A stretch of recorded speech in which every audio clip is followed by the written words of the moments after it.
வணக்கம் நண்பர்களே. மறைந்து கிடக்கும் வரலாற்று உண்மைகளை உங்களிடம் கொண்டு சேர்க்கும் மறைக்கப்பட்ட வரலாறு சேனலுக்கு உங்களை அன்புடன் வரவேற்கிறேன். கற்பில் சிறந்த மகா சிவபக்தியான காந்தாரி பற்றி மகாபாரதத்தில் வியாசர் உயர்வாக கூறியுள்ளார்.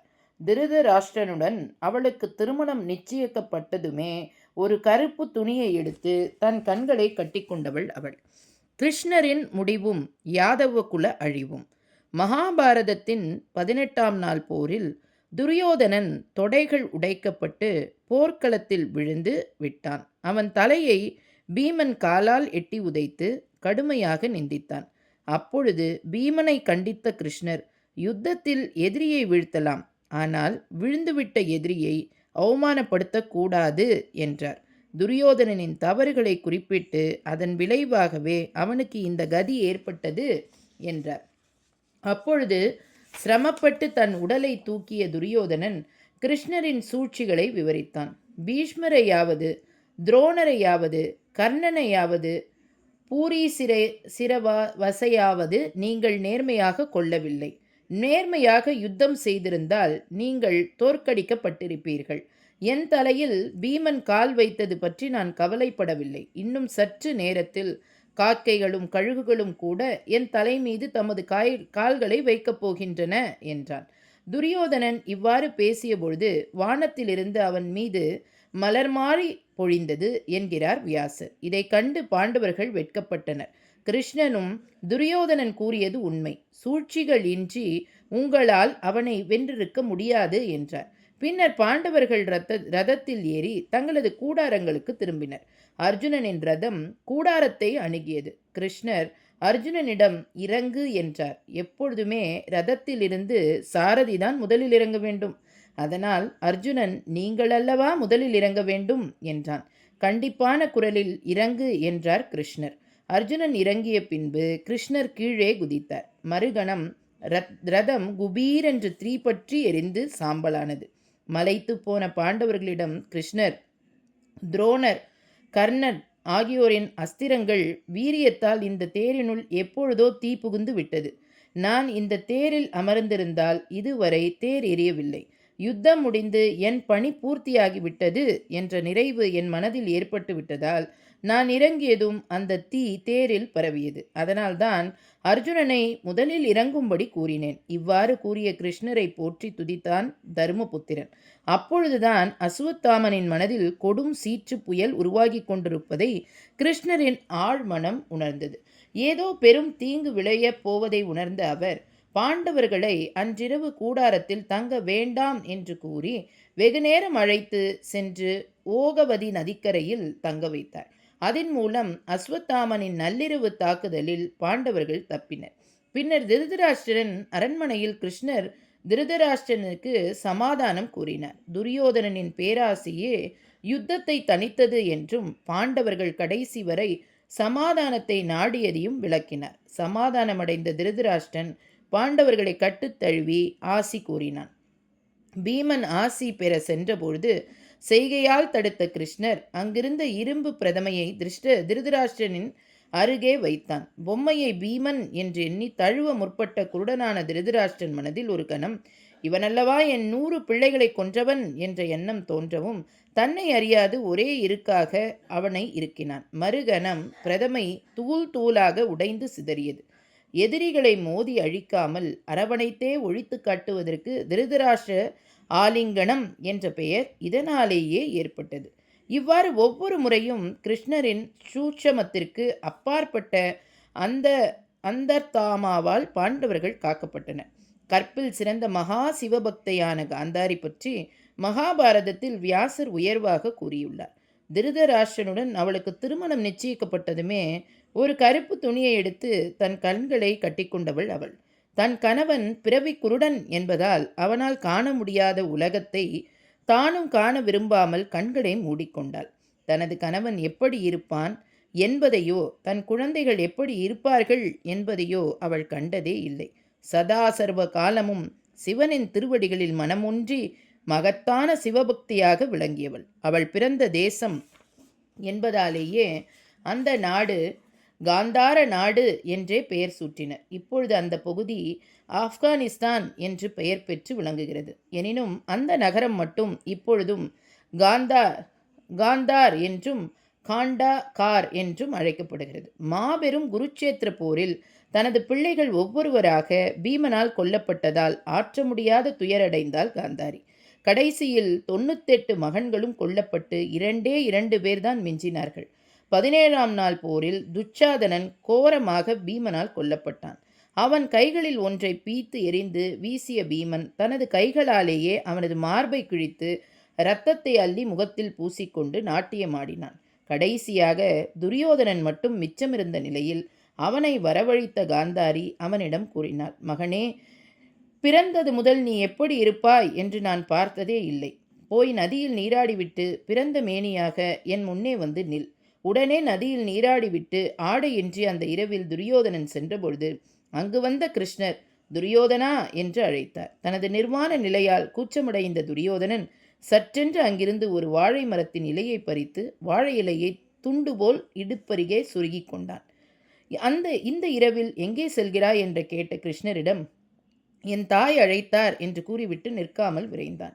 காந்தாரியின் எதிரே நின்ற அவன், உங்கள் கட்டளைப்படி வந்துவிட்டேன் என்று கூறவும், எத்தனையோ ஆண்டுகளாக தனது கண்களை கட்டியிருந்த காந்தாரி மனதுள் சிவனை தியானித்தபடி கண் கட்டை அவிழ்த்து தலை முதல் கால் வரை அவனை பார்த்தாள். துரியோதனன் இடுப்பில் சுற்றியிருந்த வாழை இலையை கண்டு திகைத்த அவள், மகனே, நான் சொன்னது என்ன, நீ செய்தது என்ன என்று கேட்டாள்.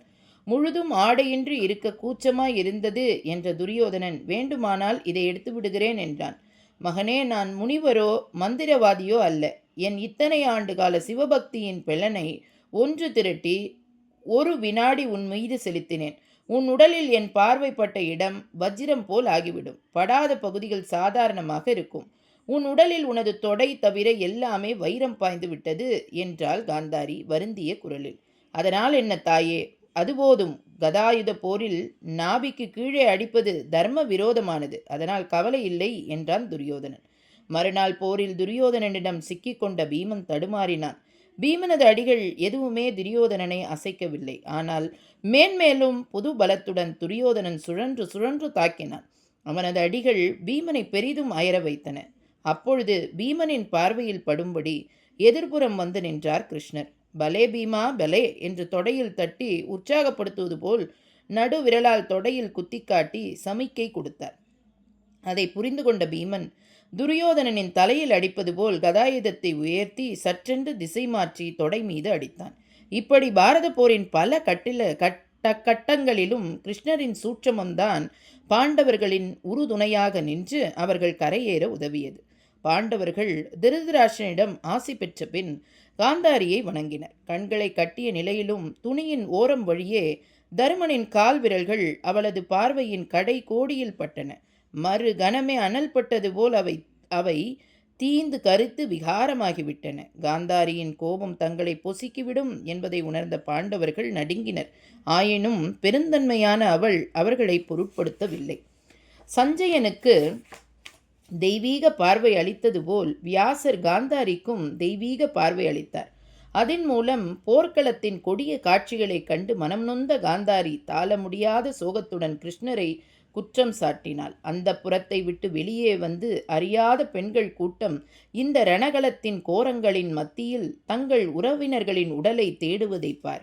இறந்து கிடக்கும் இளைஞன் தன் மகனோ என்று புரட்டி பார்க்கும் தாயின் துயரத்தை பார். குண்டலங்களுடன் கிடக்கும் தன் கணவனின் தலையை அறுபட்டு கிடக்கும் உடல்களுடன் வைத்து பொருத்தி பார்க்கும் மனைவியின் வேதனையை பார் என்று தன் மக்கள் பாண்டவர் தரப்பினர் என இறந்த பலரையும் பட்டியலிட்டு புலம்பினார். பின் அடங்காத சீற்றத்துடன், கிருஷ்ணா, பெரும் வல்லமையும் ஆற்றலும் படைத்தவன் நீ மனம் வைத்தால் இந்த போரே நடந்திருக்காது. ஆனால் இந்த பெருநாசம் உன்னால் திட்டமிட்டு நடத்தப்பட்டது. என் கணவருக்கு நான் மனதார பணிவிடைகள் புரிந்தது உண்மையானால், பிறரால் அடைய முடியாத தவ பயனை என் பதிபக்தியால் அடைந்திருப்பது உண்மையானால், என் வம்சமே என் கண் முன் அழிந்தது போல் உன் கண் முன்னால் உன் வம்சமும் அழியும் என்று சாபமிட்டார்.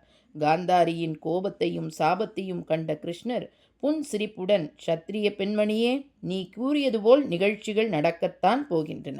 என்னுடைய குலமான விருஷினி குலம், யாதவ குலம், யதுவின் வழிவந்த யாதவர்கள் வம்சம் அழியத்தான் போகிறது. என்னைத் தவிர இவர்களை அழிக்கக்கூடிய ஒருவன் இல்லை. அவர்கள் ஒருவரை ஒருவர் அடித்து கொண்டு சாவார்கள் என்றார். அதன் பின்னர் 36 ஆண்டுகள் கழிந்தன. ஒரு நாள் மகரிஷிகள் கூட்டம் ஒன்று துவாரகைக்கு வந்தது. இருமாப்பில் தரிகட்டு போயிருந்த துவாரகை வாசிகள் அவர்களை கேலி செய்து அவமதித்தனர். விருஷ்ணிகள், அந்தகர்கள், போஜகர்கள் அடங்கிய பெரும் குழு சாம்பன் என்பவனுக்கு பெண் வேடம் போட்டு அவர்களிடம் அழைத்துச் சென்று, இவளுக்கு என்ன குழந்தை பிறக்கும் என்று கேட்டனர். நாரதர், விஸ்வாமித்திரர், கன்வர் போன்ற மகரிஷிகள் கொண்ட குழு கடும் கோபம் கொண்டு, இவனுக்கு உலக்கை பிறக்கும், அது உங்கள் கூட்டத்துக்கே யமனாகும் என்று சபித்தனர். விளையாட்டு வினையானதை எண்ணி பயந்து திரும்பிய யாதவர்கள் சாம்பன்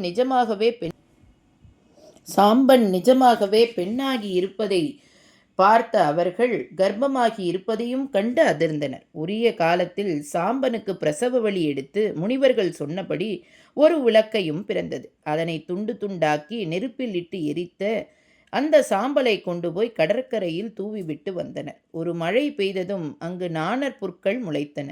மூங்கில்கள் போல் ஆள் உயரத்துக்கு வளர்ந்தன. நடந்தவற்றை அறிந்த கிருஷ்ணர் யாதவர்களை அழைத்து இனி எந்த காரணத்தை முன்னிட்டும் யாரும் மது குடிக்க கூடாது என்று எச்சரித்தார்.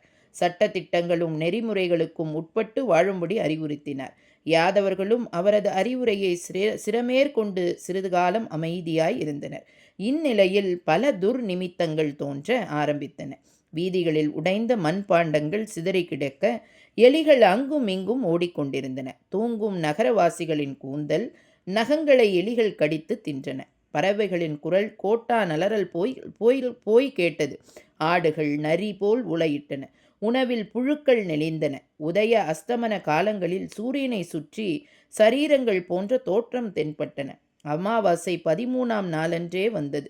இந்த சகுனங்களை கண்ட கிருஷ்ணர் புத்திர சோகத்தால் மனம் நொந்து காந்தாரியிட்ட சாபம் பலிக்கும் நேரம் நெருங்குகிறது என்று வருத்தத்துடன் கூறினார். அவரது ஆழ்மனம் காந்தாரியின் சாபம் ஈடேறட்டும் என்று தீர்மானித்து கொண்டது. தொடர்ந்து துர்சகுனமாகி கிருஷ்ணரின் சக்கராயுதம் மறைந்தது.